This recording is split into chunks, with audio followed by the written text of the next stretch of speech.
e eu tenho percebido alguns momentos ou algumas falas um tanto quanto desanimadas. Pois é, isso nós vamos resolver hoje, porque quem quer estar na indústria tem que estar de corpo e alma, tem que estar inteiro, tem que estar inteira para realmente ser um gestor, uma gestora reconhecida, um gestor, uma gestora que gerencia com confiança, né? E aí a gente fazer isso acontecer, essa virada muito mais rápido possível.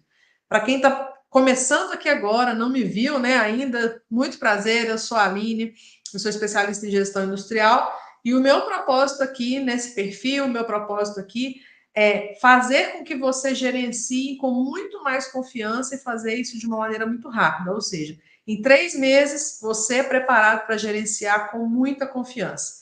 Então, para isso, a gente traz aqui os 3 pilares, né, que eu sempre venho falando aqui, os 3 pilares de desenvolvimento de um gestor, que é pilar técnico, pilar comportamental, pilar de análise e gestão, que são aqueles que realmente fazem a diferença para você se tornar um gestor, uma gestora mais reconhecido, um gestor, uma gestora muito mais segura. O que faz você se sentir assim, um tanto quanto desanimado aí na fábrica? Eu ouço muito sobre sobrecarga, ouço muito sobre funcionário que não ouve, né? Tem uma série de coisas que a gente vai falar sobre isso aqui.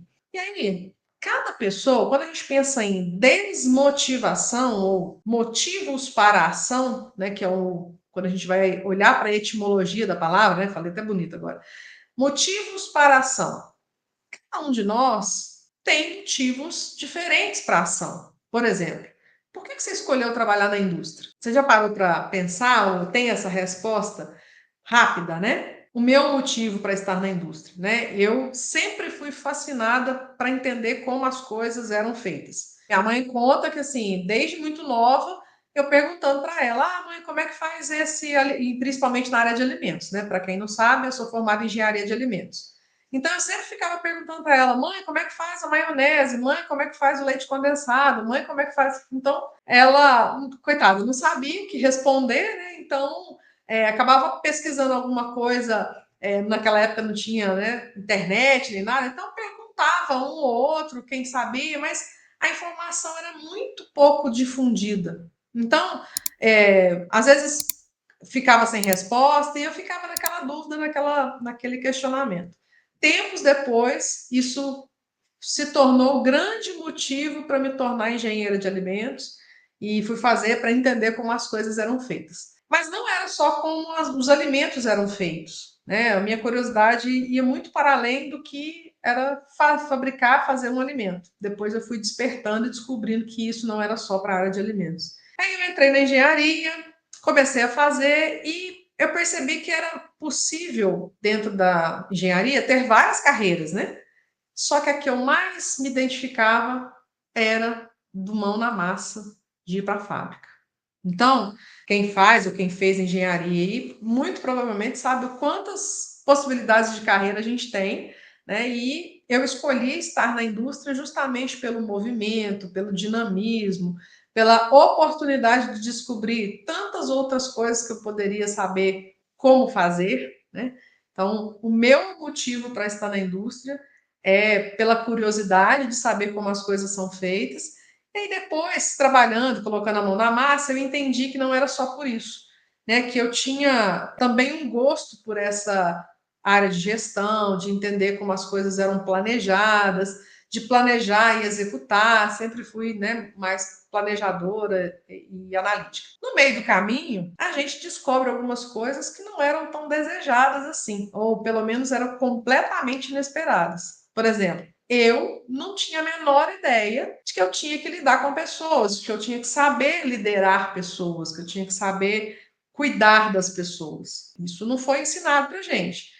Então, não era uma coisa que eu me preocupava tanto assim. E aí, com o tempo, a gente vai descobrindo que é necessário, que é indispensável, que você só cresce enquanto gestor se você sabe liderar, lidar com as pessoas. Me envolver com os problemas comportamentais das pessoas, né? Quem nunca teve aí problemas comportamentais de funcionário, de pares, né? Pessoas que trabalham com a gente, que têm problemas sérios de comportamento e a gente tem que lidar com isso no dia a dia. E entender de negócios também era alguma coisa que lá atrás não fazia a menor ideia de que para saber fazer um produto, para estar numa fábrica, eu também precisaria entender de negócios. Eu não sei se você passou por isso, mas eu acho que sim, né? Muito provavelmente, se você escolheu estar na indústria, era muito mais pelo movimento, por saber fazer, por ter essa ânsia por planejar e executar. E aí, claro que quando a gente tem um motivo, a gente tem propósitos, né, para o futuro. Então, a partir disso, eu já tinha lá meus propósitos para o futuro. Só que eu tive que aprender o caminho na marra. Ou seja, eu tive que aprender tentando, errando, acertando, e esse foi o caminho que eu tive que trilhar. Só, gente, que eu tenho certeza que, assim como eu, você já teve ou tem motivos para desanimar. E aí que eu quero trazer a diferença. Desmotivar é você perder o motivo no meio do caminho. Ou seja, o meu motivo para estar na indústria era toda essa curiosidade, essa ânsia de saber fazer, de participar da fabricação, de saber que eu contribuí com aquilo. Esse era um motivo que eu tinha para agir e passar o que eu tinha que passar dentro da fábrica. Agora, claro que todos nós temos alguns motivos durante o tempo, né, ao longo do tempo, para desanimar. Eu já tive, por exemplo, o motivo da distância. Morava a 1.000 quilômetros da casa dos meus pais para estar dentro da indústria, para buscar aí o meu propósito maior, né, naquele momento, aquele objetivo maior. Já o trabalho não era tão bem remunerado assim, né? Então eu estava em vagas que tinha que fazer um trabalho que realmente poderia ser melhor remunerado, mas não era. A insegurança de perder o emprego, porque a gente quando está num lugar onde a gente não domina as técnicas, não sabe lidar com as pessoas, não sabe, não entende de negócios, a insegurança de ser mandado embora era iminente, porque eu tenho dificuldade de entregar os pilares básicos de uma gestão. Então isso foi acontecendo, isso aconteceu, só que uma coisa não me fazia desmotivar. Eu poderia até estar desanimada, mas não de perder o propósito. Que era meu propósito de 18 anos atrás, era estar exatamente fazendo o que eu estou fazendo hoje. Prestando consultoria em várias empresas, ter know-how para poder ensinar outras pessoas, porque isso lá atrás já era o meu desejo, meu sonho de 18 anos atrás e que ele se concretiza já há mais de 10 anos. Então, quando a gente está desanimada, a gente tem uma. Nós estamos com um foco muito mais no presente. Então, por exemplo, você está aí na fábrica, passando os perrengues com pessoas, passando perrengues de resultado, tendo essa insegurança se está entregando resultado, não está entregando resultado, o que precisa fazer para entregar. E aí você está olhando para todos esses motivos hoje que podem te desanimar. Mas se você tiver o olhar para frente, né, o olhar de o que eu estou buscando, onde eu quero chegar, você passa a trocar esse desânimo por ações que você vai fazer para chegar até lá. Vou dar um exemplo mais claro.